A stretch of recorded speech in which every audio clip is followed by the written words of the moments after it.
Good afternoon, ladies and gentlemen. Apopka High School welcomes you to Joe Sterling Gymnasium for game number 11 of the 10th annual Metro versus Florida Challenge, the event that puts the reputation of the Orlando Metro Conference and its 20 public high schools of Orange County against some of the best talent from the greater Central Florida area. And today we welcome our guests for game 11 wearing the purple jerseys, visitors on the scoreboard from Winter Springs High School. They are the Bears.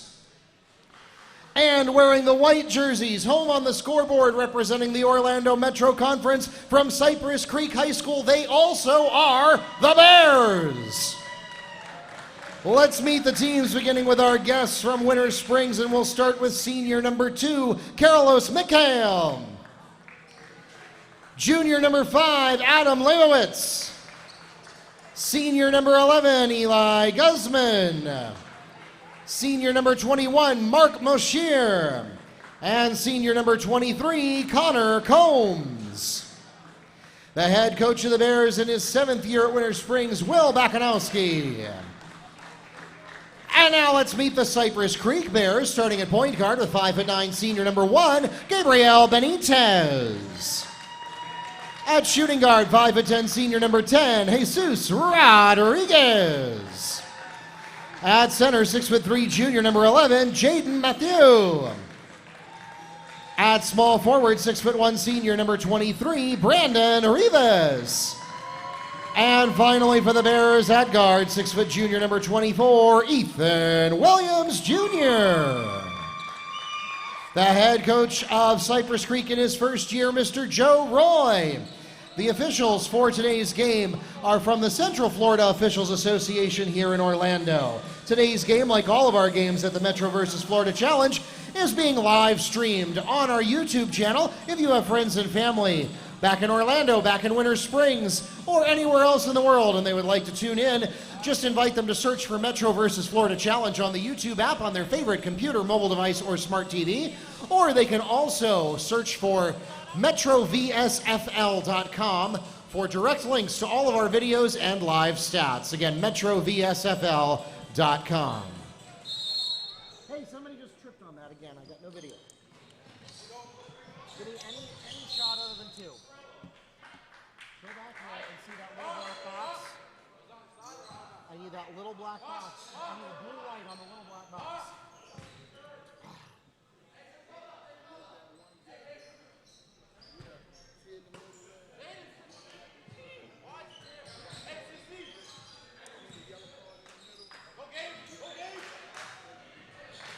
All right, and apologies, we're going to have to use our end line video cameras for a moment because someone tripped on the cord for the camera that is behind the bleachers. And so we'll do the best we can here. Backcourt violation. Bears ball. And Neil, normally I'm not one to make predictions, but I'm going to go out on a limb here and say the Bears are going to take this one. My name is Mark Barchi, Media Director for the Metro versus Florida Challenge. I am joined by Neil Fisher of the Apopka Chief to take you through today's ball game. Yes, once again, Mark, we roll on. And taking a quick look here, both these teams, neither of them really look to be a team that plays a lot of up-tempo, or at least that's the first intention. So we got another turnover, but real quick here, looking at the preview, both these teams are looking to rebound. This is the second consecutive game we've had a matchup of both teams. Are you subbing? Both teams looking to turn around, which was a disappointing year. Winter Springs, the first Bears, went 5-20 overall last year, 4-7. Jesus Rodriguez, 4-3 from Ethan Williams. And their main guys, names to keep an eye out for, are Mark Moshir, Mitchell Pacombe, and Connor Combs. Push is called against Cypress Creek number 10. Jesus Rodriguez is first, the team's first. So again, only a 5-20 record, so obviously they got a lot to work on this year, but they do have a number of returners, as I just mentioned, along with actually 9 seniors on this squad, so very experienced. And Coach Bakanowski does not like something he's seeing so far. So we'll pause here. 30-second timeout is requested by Winter Springs. So moving over to Cypress Creek, the other Bears, they went 7. Can I still talk? Oh, okay. So Cypress Creek went 7-18 last year, 2-2 in the district. They are Class 7A District 5, and their lifetime record at this event is only 0-2. Of course, you mentioned Joe Roy is their head coach. This is his first year at the helm of the Bears. They are extremely guard heavy, and they play defense first, and they look to get a lot of pressure, not so much with trapping and half-court presses, but they certainly look like they're very adept at man-to-man. Jonathan Gonzalez is named to keep an eye on, as well as Brandon Rivas and Jesus Rodriguez. This is very much like Winter Springs, not only in the fact that they're trying to rebound from a disappointing season, but they're very experienced. This is another team that looks like they have gone through the trials and tribulations, taken their lumps, and they're better off for it. Brandon Rivas on a long assist from Benitez. 9 seniors on Cypress Creek, and they are members of 7A District 5. Traveling Cypress Creek ball. And Neil, you and I are both going to have to resist the temptation to refer to either of these teams by their mascot, because that tells everyone nothing. Yeah. We're going to have to call them Cypress Creek and Winter Springs the whole day. Benitez can't get it to go from the baseline. It's going to go out of bounds with nobody touching it from the Winter Springs side. Excuse me, from the Cypress Creek side. Winter Springs will take over. Again, Cypress Creek is representing the Metro Conference. Jesus Rodriguez steals and passes to Gabriel Benitez. Oh, that one looked pretty.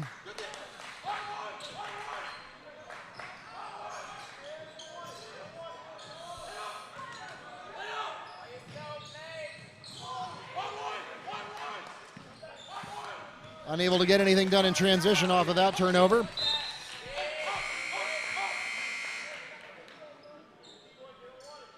Checking into the game for Winter Springs, number 4, Devin Corino-Scaglione. So, of course, Cypress Creek is located in, I guess you say, south central Orange County, as we get yet another turnover down around the Orange Avenue, Taft Vineland area. Of course, if you're watching, you can see Mitchell Pacombe. He's certainly the tallest player out here, and he is a senior. He has really yet to exert himself, his presence, as Winter Springs has relied, at least for the first 3 minutes here, on the outside perimeter game. Good effort there by Moshir, but he's not able to pull it in inbounds. Cypress Creek takes over at their own baseline. Winter Springs still looking to get on the board here. Someone forgot to take the glass off of their basket before the game started. Ethan Williams for 3 from Jaden Matteo.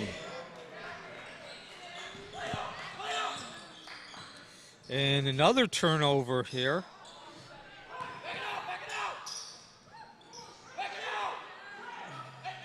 Offensive rebound will give the Bears, the Cypress Creek Bears, another chance to go at it. And as I just mentioned, both these teams are pretty much equal. Gabriel Benitez, another 3 for Cypress Creek. Both these teams are equal as far as where they are status-wise, trying to rebuild, put disappointing seasons behind them. Elijah Guzman is fouled on the attempt. He'll go to the line and shoot 2. The foul is called against number 11. Jaden Matteo on the block. It's his first, the team's second. Ladies and gentlemen, we invite you to take all the pictures and video you like, but we do ask that you please disable any flashes or video lighting for the safety of our players and the courtesy of those around you. Thank you. I was going to say, nonetheless, even though both these teams are equal as far as their status of looking to rebound and put disappointing seasons behind them, as well as being senior heavy, Cypress Creek certainly looks like the better team in comparison. Well, yeah, here in the 13-0 early run. going. I think, again, as you like to say, Neil, you don't have to be a basketball guru to analyze a 13-0 run to open the game. And finally, Guzman will put Winter Springs on the board here with a free throw made.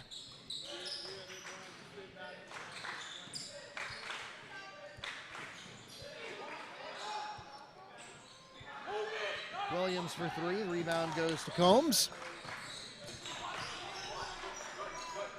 In trouble and a turnover.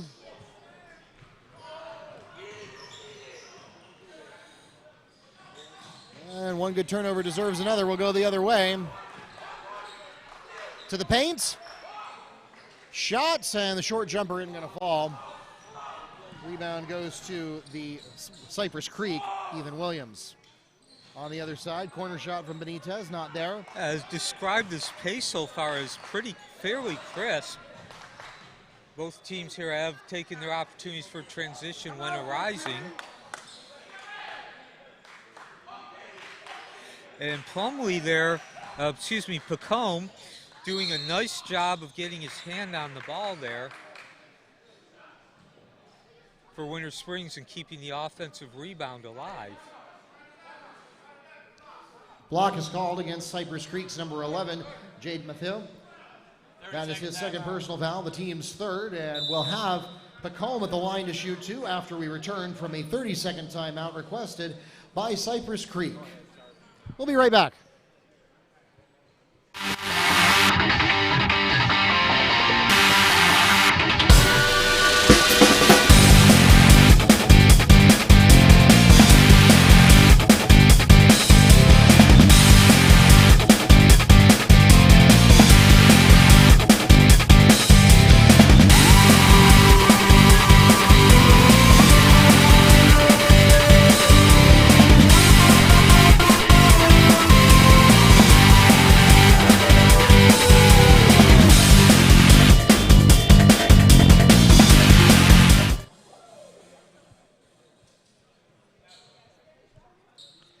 All right, welcome back to Joe Sterling Gymnasium. We have Mitchell Pacombe at the line, ready to take his two free throws.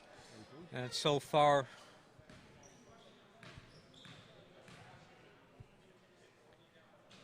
and the first one bounces out. Elijah Guzman, the only player from the Winter Springs to get on the board. And the second one goes.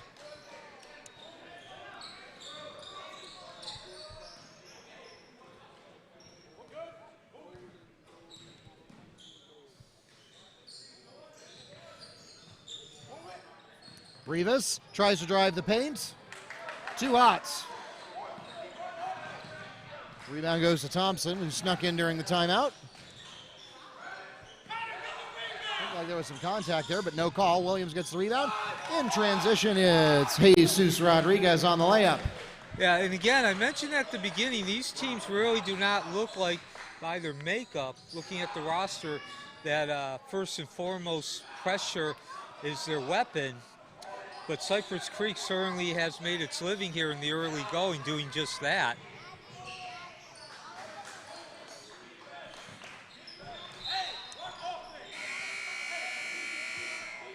Checking into the game for Winter Springs, number 24, Toby Robinson.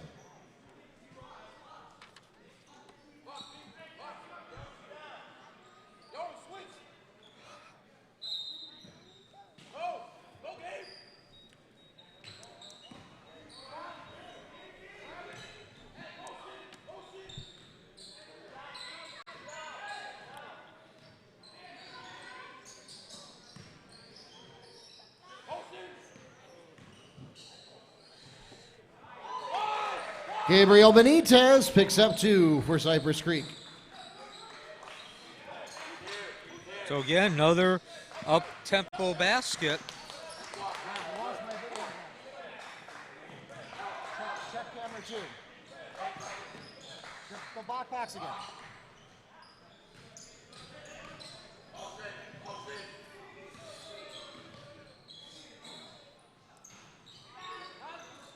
Rare miss there by Cypress Creek.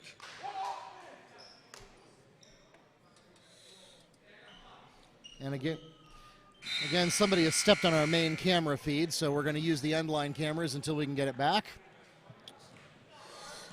Technical difficulties in the modern era. So usually at this point in each of, I'd say in all but the first game, the team that falls behind early is at least starting to settle down and find its footing. Fouls called against Ethan Williams, his first, the team's fourth. Checking into the game for Winter Springs, number 11, Elijah Guzman. So now an opportunity to get this lead up to 17, maybe even 18 points. I don't believe in any of our games we've seen this big a lead at the end of the first quarter. Jesus Rodriguez, 3. Yeah, Neil, if Winter Springs can't figure out how to stop the bleeding soon, they're going to have a running clock for the whole second half. And here's a field goal. Will Thompson for 3 on the pass from Elijah Guzman. And that was looked as about as easy as possible as far as the execution. You never know, Winter Springs was down by 15.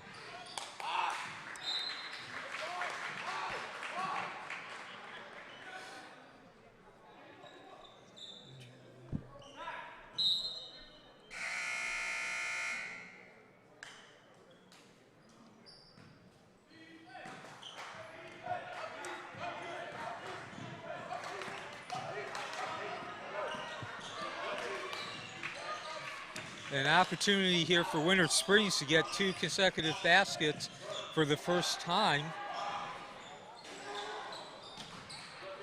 Thompson's 3 won't fall. Offensive rebound goes to Pacombe. So much needed offensive rebound there for the Bears. And now smartly, they're going to set up the last shot of the game here. Take a deep breath and regroup, regardless of whether they score or not. 6 seconds, got to move to the basket now. Cypress Creek with excellent defense there. Of course, the end result was a block shot, but they rotated well and closed off the angles and gaps. That takes us to the end of the first period. It is a good start for Cypress Creek. 20-5 is the score at the end of the opening 8 minutes. We'll be right back.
Winter Springs has the opening possession of the second quarter. Welcome back to Joe Sterling Gymnasium.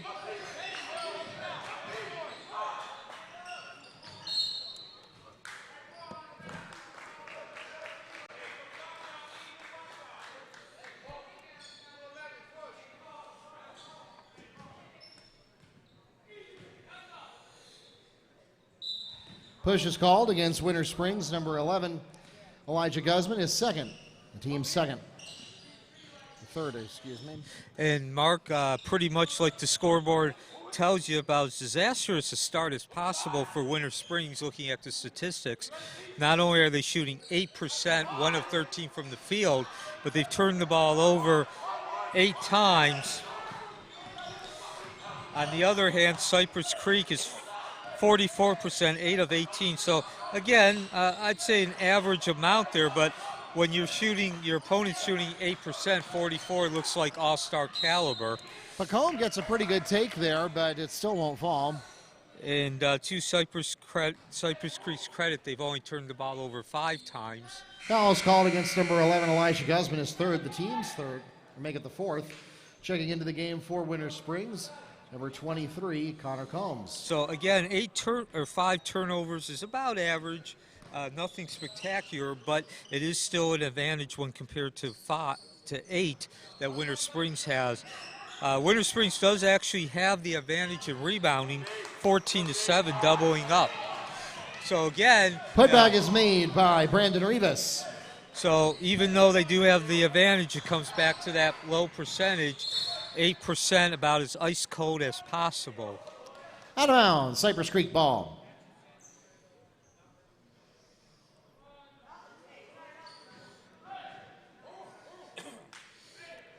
So again, at this point with 6:47 left and a 17-point lead, of course, we're way too early to start saying the clock's an ally or you want to use the clock. Jonas Medvu for 3. However, you don't have to be quite as intense in employing your game if you're Cypress Creek. As far as running the game, you still want to take shots as we get yet another turnover. 5 seconds closely guarded. Cypress Creek ball. Checking into the game for Winter Springs, number 2, Carlos Mikel. So where I was going with that, Mark, is you still want to take your opportunities when you have them to get into transition or create havoc for Winter Springs when on defense. However, you can afford to be a little bit more deliberate and maybe, again, you don't want to run the clock, make it your priority, but you certainly can have some offensive possessions in which you can use more time up. And you can also afford to have a couple of those turnovers. That is true, Neil. It does take the pressure off of Cypress Creek, although they're still fighting real hard. Going to try to get another 5 count, and they do. 5 seconds closely guarded, Cypress Creek ball. Well, you would have think they ought to learn something from the last possession about that. Yeah, and again, Mark, as I mentioned in that first quarter, both these teams come in, I guess you say, in the same position status-wise and as far as moving forward. Ethan Williams on the pass to Nelke Alvarado, 4-2, and we'll pause for a Winter Springs timeout. Full timeout requested by Winter Springs. So both these teams clearly under 500 last season. Did not make it out of didn't win a game in the district championship tournament. Both of them come back this year wanting to forget about last season, obviously, with records under 500. But they are senior laden, yet Cypress Creek is clearly the better team, at least through the first 10.5 minutes. All right, we'll come back in just a moment.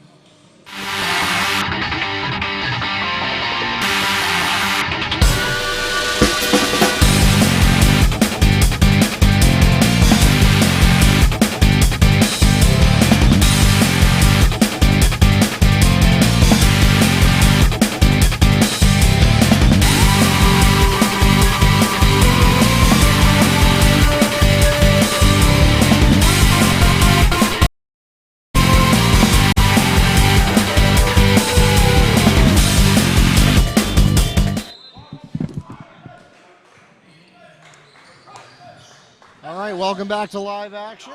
Winter Springs going to try and see if they can't stop the bleeding here. Checking into the game for Cypress Creek, number 25, Carter Claggett.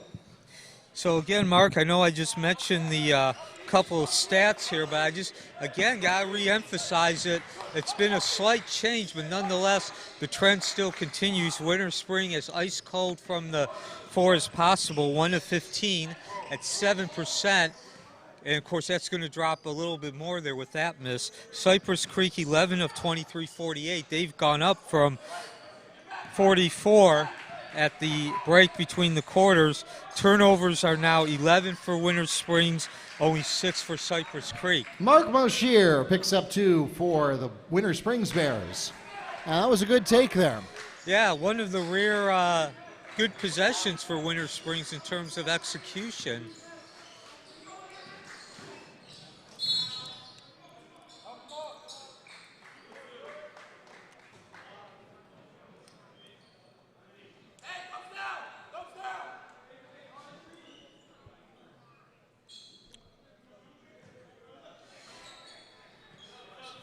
So not a shooting foul. Foul's called against number 2.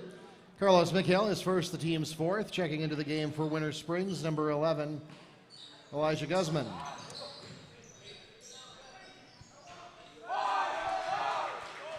Brandon Rivas picks up 2 for Cypress Creek.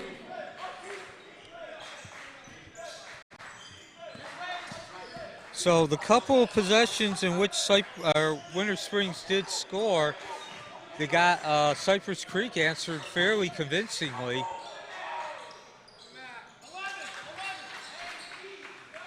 Carlos Mikhail, 4-3. Cuts the lead to 20, Mark. Bobbled ball here, and it's an easy steal for Elijah Guzman. Double team, full court press, and Bears get out.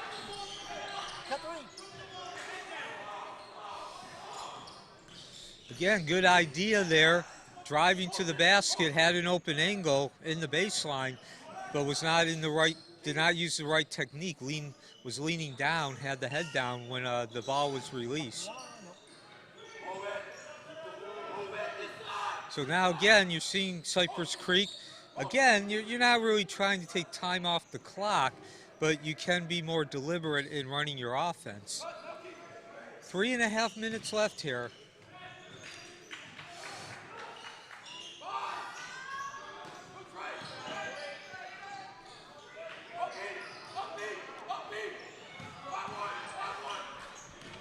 Well, 3 chances in a row won't go. A layup opportunity at the other end, and the Bears can't drain it.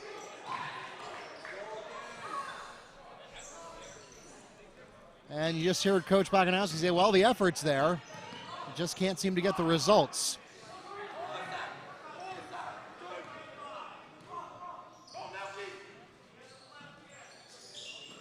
And of course, the Bears, that's the Winter Spring Bears, remain in man-to-man defense. Parker to Rodriguez from downtown. So that would have been a 3 in the NBA. Yeah, and Mark, we can safely say that the Bears are using man-to-man defense. As we get another turnover, up to 13 now for the Bears. That being the Winter Springs Bears. Actually, I was being funny about the man-to-man defense. Both teams are playing man-to-man defense.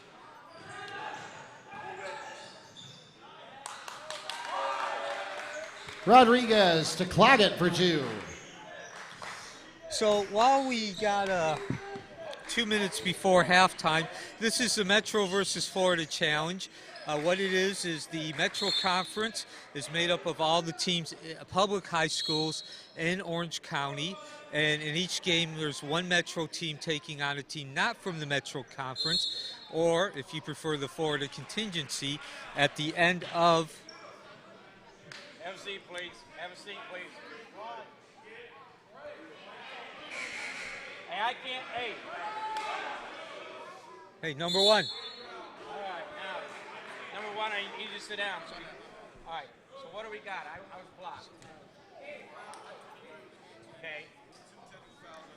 Okay, thank you. Personal fouls called against Brandon Rivas, his first, the team's 6th. 2 technical fouls and disqualification called on Jesus Rodriguez. At the line shooting, Carlos Mikhail.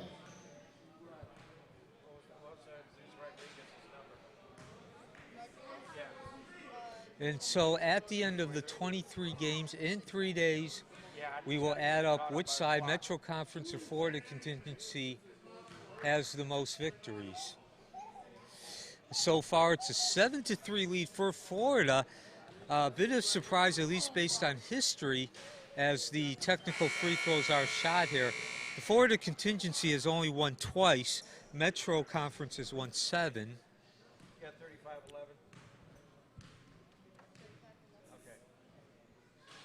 And as you mentioned, Mark, we have had a disqualification here. You never want to see that. Yeah, that was just a situation that escalated probably very much unnecessarily. So you hate to see that, especially for the leading scorer for the Bears. Certainly your emotions getting the better of Rodriguez.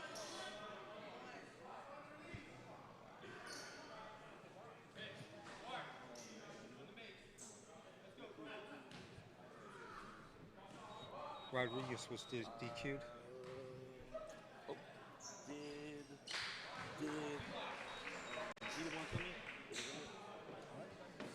So Rodriguez will leave the game with 8 points, and like you said, Mark, the leading scorer.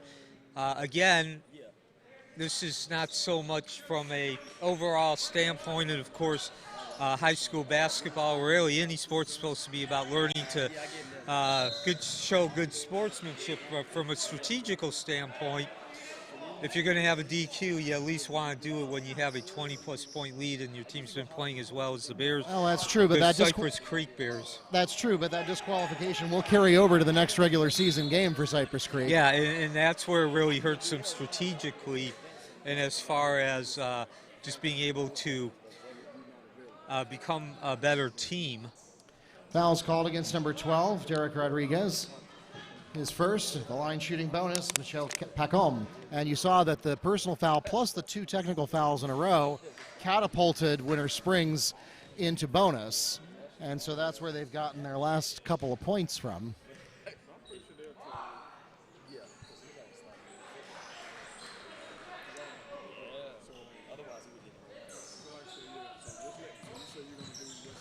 So Pacombe's now with 3 points.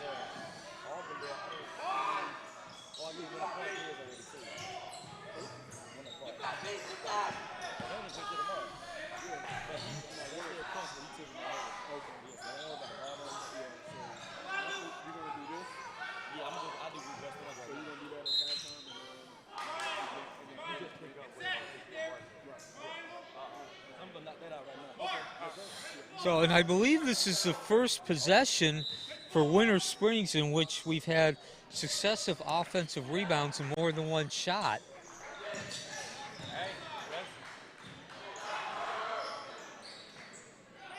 Whoa, and I mean, that's about as ice cold as possible. Shooter left wide open there, and he could not get the ball to fall.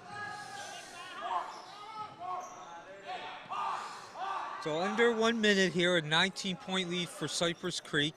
And as we've mentioned a couple of other times, they've certainly slowed down the pace, much more deliberate pace now.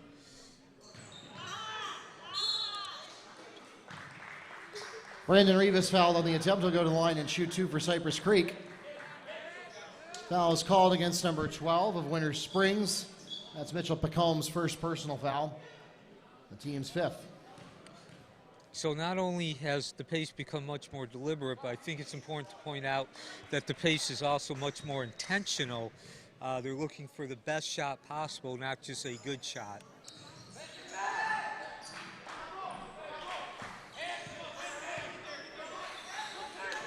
One of 2 baskets, leads established at 20 again.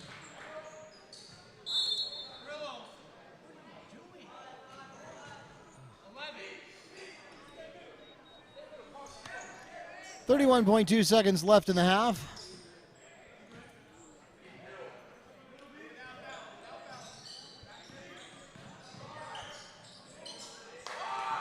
Brandon Rivas cuts through the paint for 2.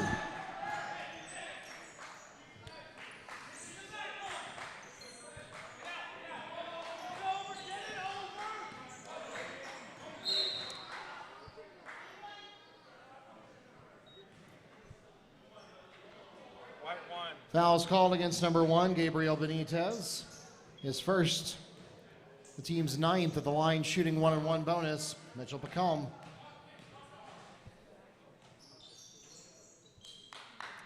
And Neil, this is honestly where a lot of Winter Springs production has come, is at the charity stripe, thanks to the fouling that's been done by Cypress Creek. Yeah, I'd venture to say that at least 50%. Pacombe is now, of course, with 5 points. And speaking of going to the line, he's been to the line 6 times now, making 5 of those. Foul is called against Winter Springs number 12, Mitchell Pacombe. That's his 2nd, the team's 7th at the line shooting bonus now, Gabriel Benitez.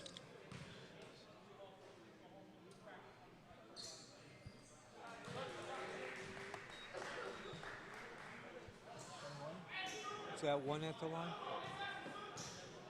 So that's the first point of the game for Hayes.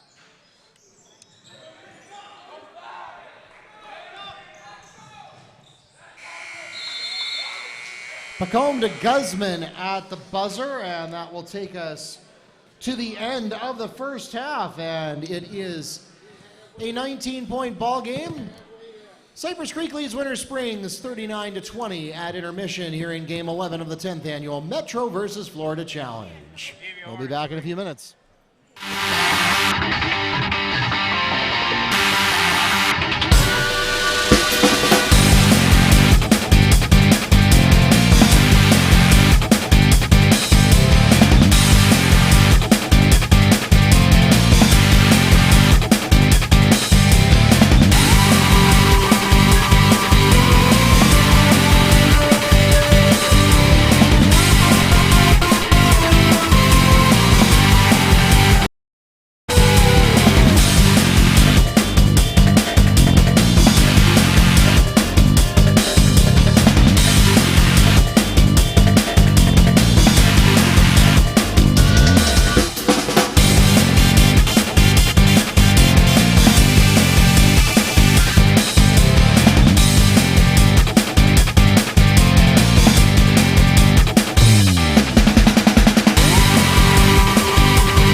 Cypress Creek has the opening possession of the second half. And welcome back to Joe Sterling Gymnasium. Mark Barchi and Neil Fisher here with you to take you through the second half of Game 11. So far, Cypress Creek has shown no signs of vulnerability, other than perhaps fouls. Nice block.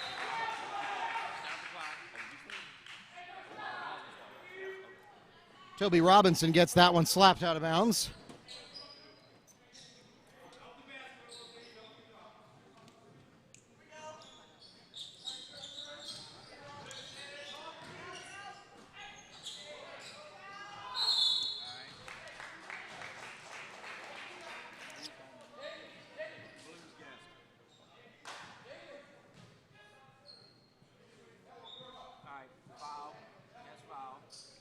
Push is called against number 24.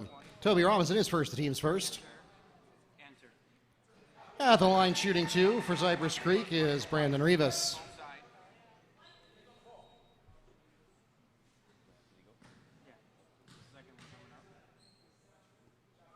Second shot away, and no, it's not going to make it.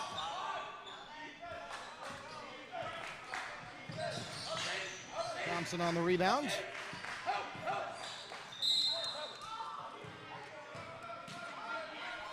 Foul's called against number 1, Gabriel Benitez. That's his second personal foul. It's the team's first this half. No, I got to go to football. That's why. Yeah, that's right. I mean 39? Okay.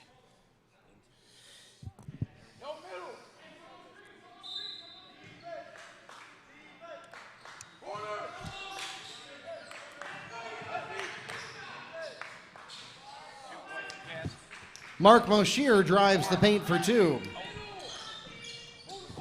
So again, Mark, if you're Coach Bakanowski, I don't think you really talk a lot about strategy at halftime or tactics.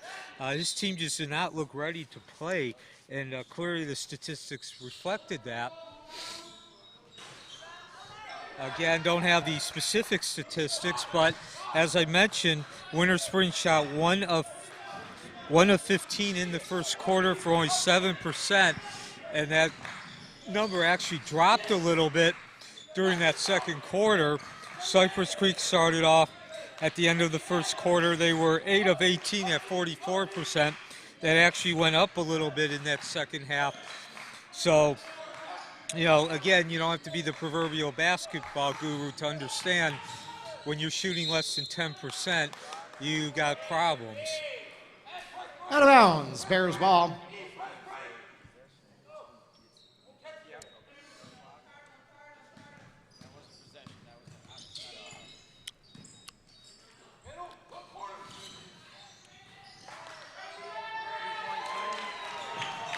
Rivas to Alvarado for 2. And Cypress Creek, from the Winter Springs perspective, has just gotten way too many of those baskets, and we're going to see another one. Just those easy layups, drives into the lane.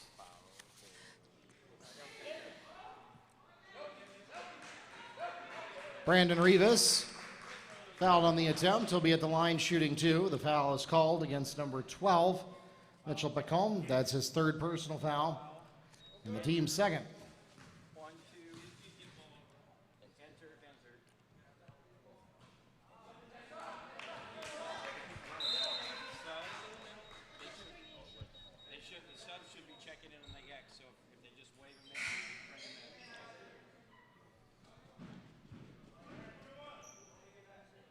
So Rivas with 4 points now. He's 2 of 4 from the field. These were his first 2 free throws.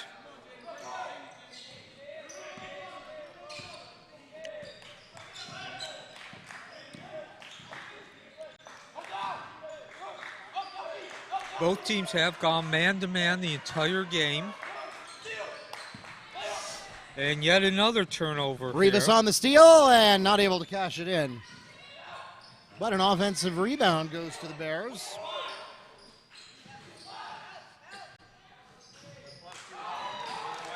Gabriel Benitez for 2. So And- the points do, in fact, cash off the turnover thanks to the offensive rebound. Yeah, and again, there's your importance of offensive rebounds. Deflection there by Ethan Williams. 5.5 minutes remaining in the third quarter. A 21-point lead for Cypress Creek in the Metro versus Florida Challenge. I'll explain in a minute what the Metro versus Challenge is. However, I also want to take this opportunity with this rather large lead to remind all of the high school fans out there, or if you're not aware, there were some significant changes made by the FHSAA this offseason. That's the Florida High School Athletic Association.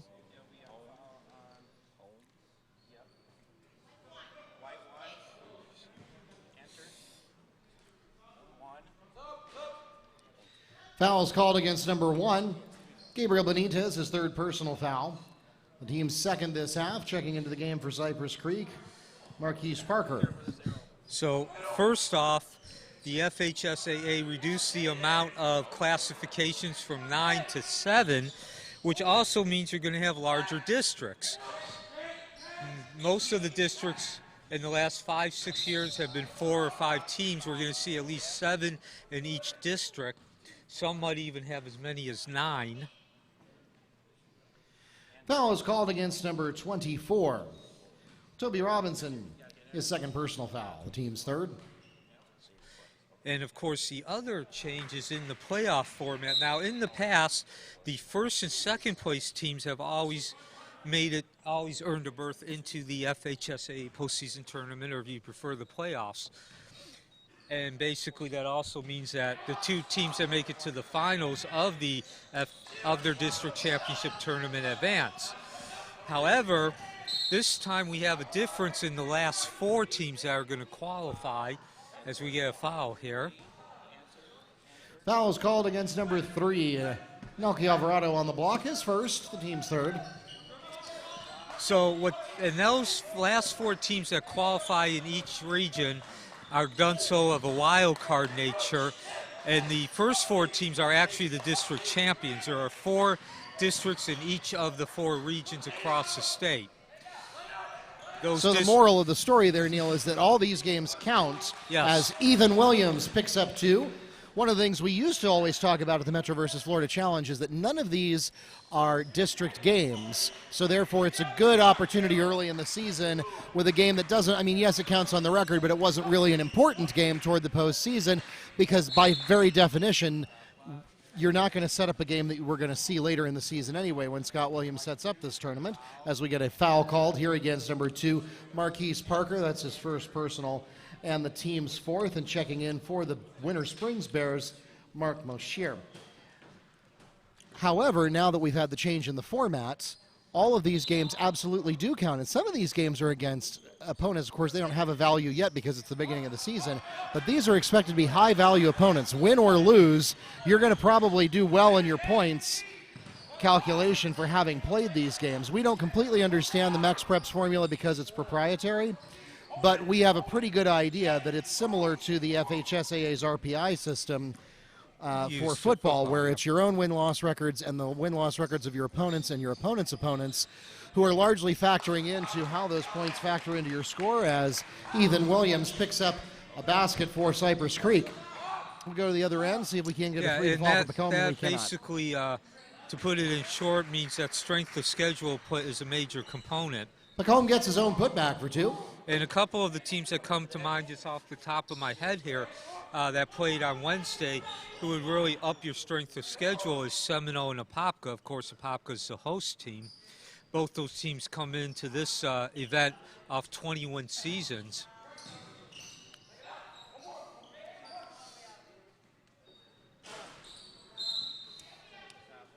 We're going to get a loose ball foul.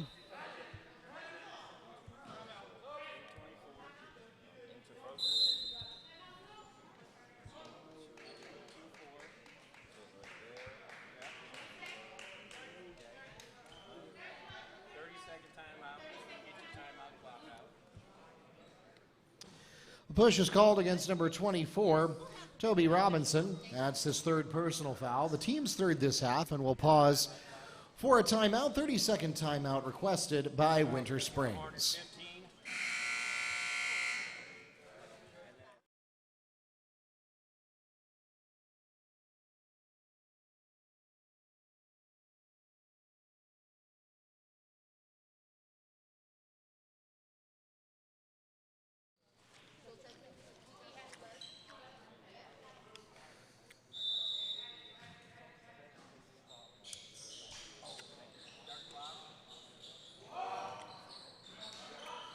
Three won't fall for Parker. Rebound is going to go to Winter Springs. It's certainly much better defense here for the Bears. That first shot taken by Ethan Williams from Cypress Creek, he was wide open.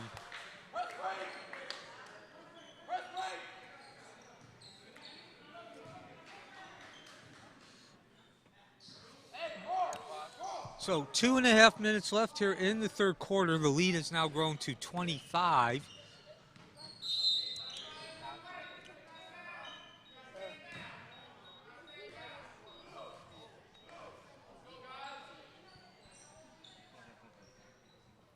Out of bounds, Winter Springs ball.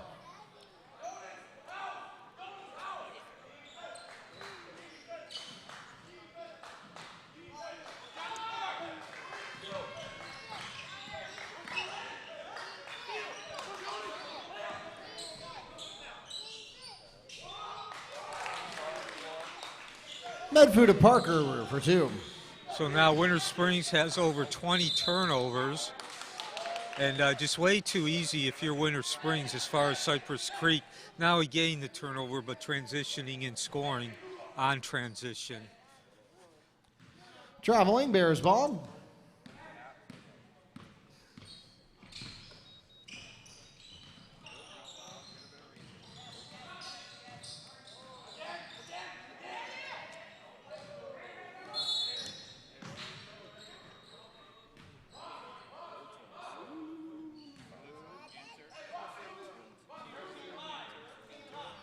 Fouls called against Winter Springs number 20, Carlos Bond, his first, the team's fifth. Again, both teams have remained in man-to-man defense throughout this game. And man-to-man defense has really been the overwhelming defensive preference as we get a tray here, NBA tray attempt. About 8 minutes of this entire event have seen a team use a defense other than man-to-man. Medfu to Parker for three.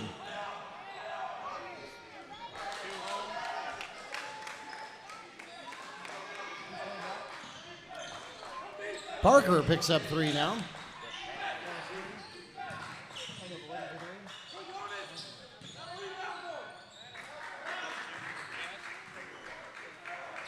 Number 11, Elijah Guzman gets his own putback.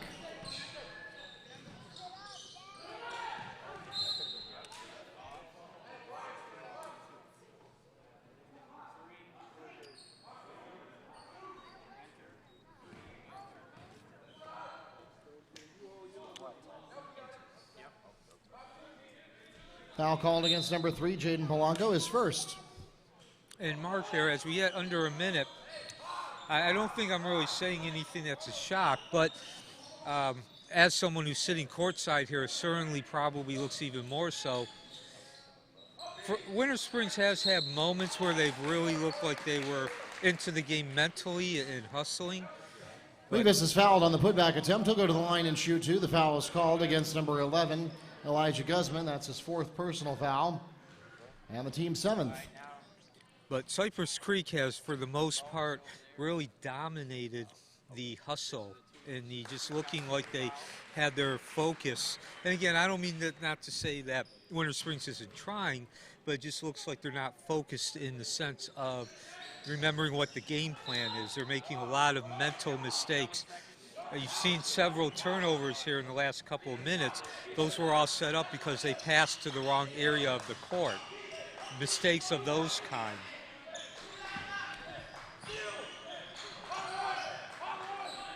Steve, if you want to check your guest fouls with the book, I have 7. Hey, I'm about ready to go out to the field. And there's exactly what I mean about mental mistakes. Marquise Parker on the layup. Parker was left wide open there under the basket. And by the way, in case you're wondering, the running clock starts with a 35-point deficit. Jaden Polanco was called on the foul. It's his second. And that will put the Bears, the Cypress Creek Bears, into bonus. Ethan Williams at the line, shooting 1-1. So if Williams can make both these free throws, we will have a running clock. in the fourth quarter, throughout the fourth quarter. 37.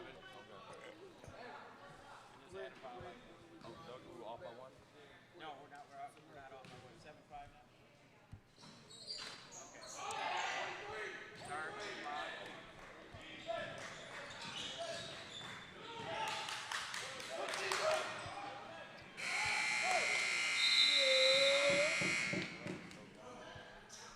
Baskett's good, so it'll be 2 plus 2.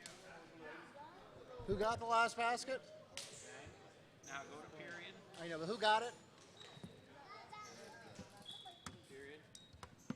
Who scored the last basket? Now put your timer on. Should be 1 minute. Did anyone at the table see who scored the last basket? Hey, Mark. No. We can just look at that.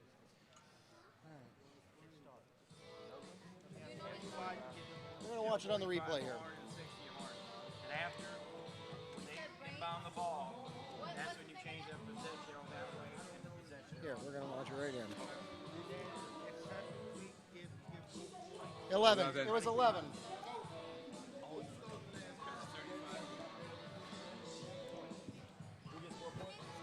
was a 2, right? Yeah.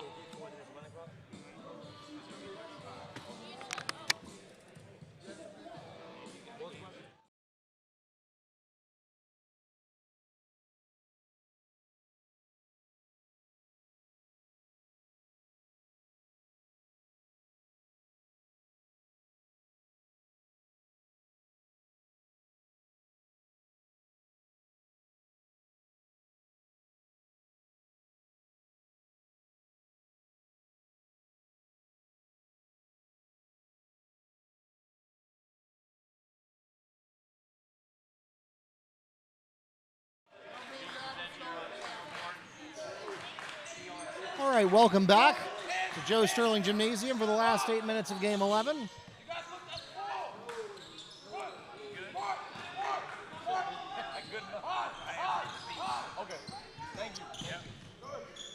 So again, Mark, right before we went to break there, 3-point basket from Marquise Parker, the pass from Williams. I mentioned that 35 points, the running clock kicks in. So we're at 34 now. Make that 31 again. Matt Carey for 3 on the pass from Carlos Pons.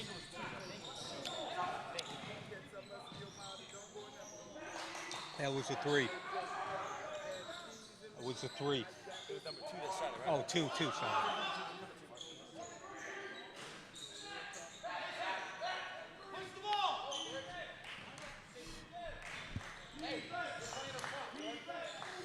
So while we have some opportunity here, being a rather large margin,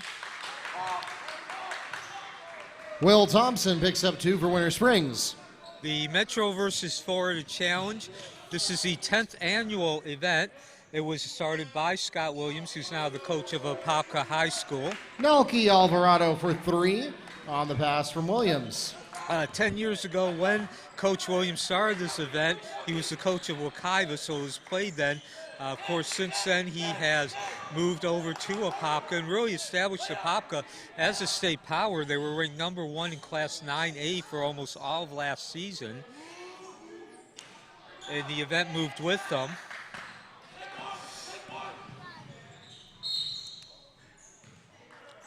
And of course, if you're not familiar with high school basketball, Coach Williams is a well-known name throughout basketball. He won the 1997 state championship. I believe then it was Class 6A. Block is called against number 24, Ethan Williams, his 3rd. At the line, shooting number 3. Coach Williams won the Class 6A state championship with Mount Dora in 1997. Apopka is the 5th different school that he's coached. Actually, it's the 4th, excuse me, the 4th school. He started, of course, at Mount Dora. He then went to Lake Region, then, of course, started the program at Wekiva. Now, of course, he is at Apopka. He's been able to take each of those teams to the playoffs within 3 seasons. So very, again, not just a man who won the championship with Mount Dora, but he's been consistently a playoff appearance, playoff qualifier. And now both teams remain in man-to-man. Again, we have not seen much other defense other than man-to-man, about 8 minutes. It was now our 10th game, 11th game. A long two-point jumper from Marquise Parker, the pass from Williams.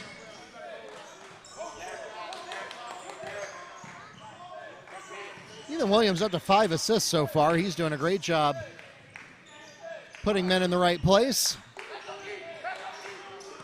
And I see a number of non-starters out on the field or court right now for Winter Springs. And certainly looks like they feel like they have their opportunity, want to make the most of it. This really looks like the most energetic combination Winter Springs has had on the court all game.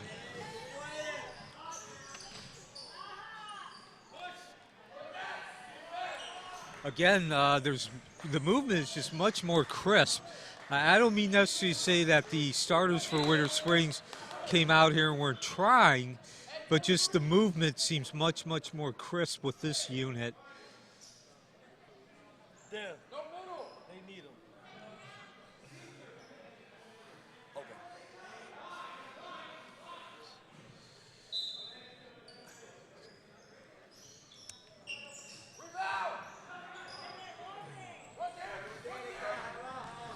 And we've seen a lot of this, Cypress Creek on transition.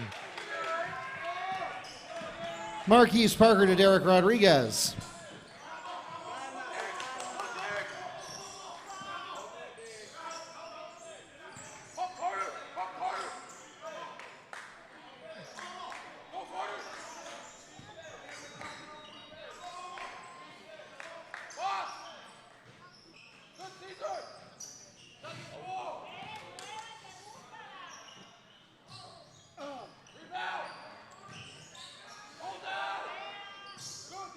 Winter Springs with 3 offensive rebounds.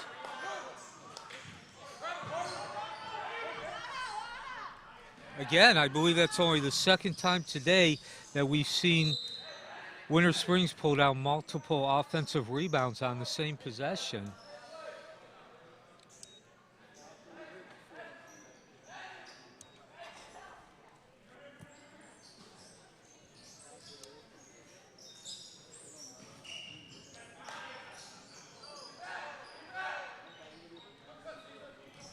Robinson takes it away here.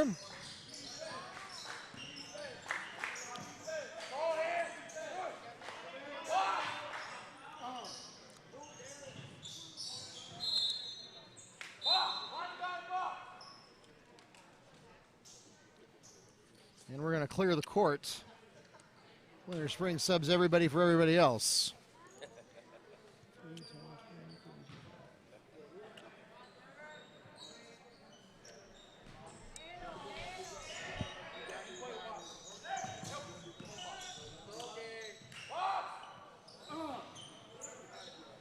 And Cypress Creek, yet again, another opportunity to get that running clock established. Again, 35 points brings out the running clock. Carrying it 24, nope. Ethan Williams is fouled on the attempt. He'll go to the line and shoot 2. Foul is called on number 10, Matt Curie. He is first.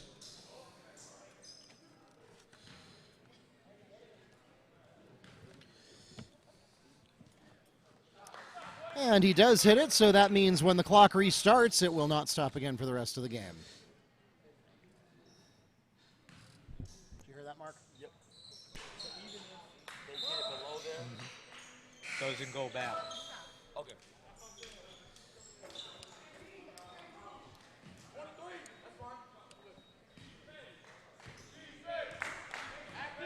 And Williams, by the way, does have 13 points now. 3 minutes left.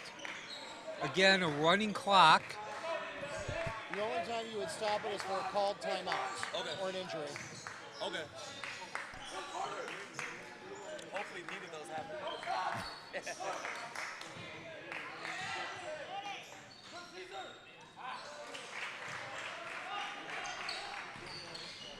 Carlos Bond gets his own putback. So some impressive work on the offensive boards there. Unfortunately, as the old saying goes, too little, too late.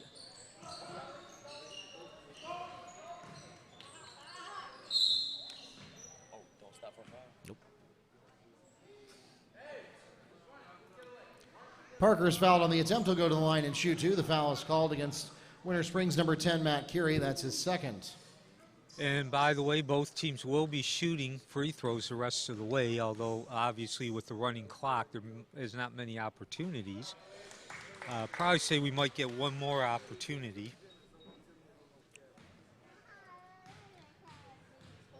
So also like to take this opportunity here, Mark, as we dip under 2 minutes and the clock continues to run. Let's give a shout out, a thank you to those who operate the video so you guys can see the audio we're describing. Of course, Keith Dickinson oversees that. He's the radio and TV teacher at Wekiva. And we've had a number of students who have operated the cameras as well as the equipment. Polanco scores 2. Yes, Coach Williams and his managers team at Apopka have been providing the video operation as well as the shot direction. Keith Dickerson, as you mentioned, at Wekiva has let us borrow some of the equipment that they use at Wekiva so we can do multi-camera work for you here. And so we are deeply grateful to all of them who help us to bring you a great experience here from the Metro versus Florida Challenge. Nice work in the paint here. David Rodriguez on the Cypress Creek layup. Yeah, of course, it doesn't matter if we're behind the bikes, Mark, if we don't have video to go along with our description of what's going on here at Joe R. Sterling Stadium, or Gymnasium.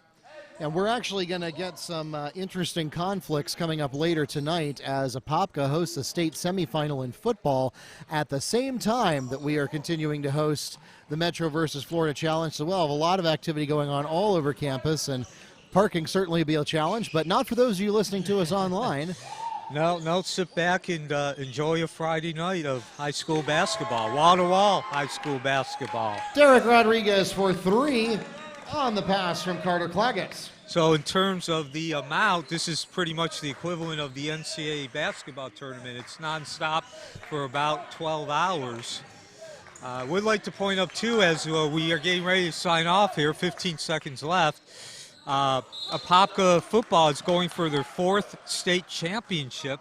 They won 3 under Rick Darlington. Of course, he decided to move on to high school in Alabama. And block is called against number 15, Cesar Mercedes. That's his first, and that will take us to the end of the ball game. And real quick, Jeff Ralston.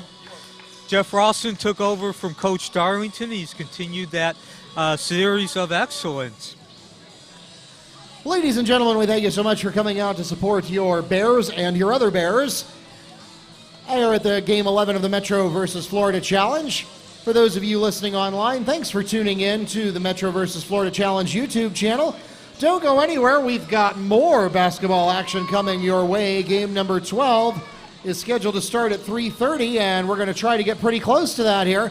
For those of you listening online, just be aware that each of the games is on its own separate live stream, so you will need to exit out of this and get into the next game. We'll meet you there in about 10 minutes.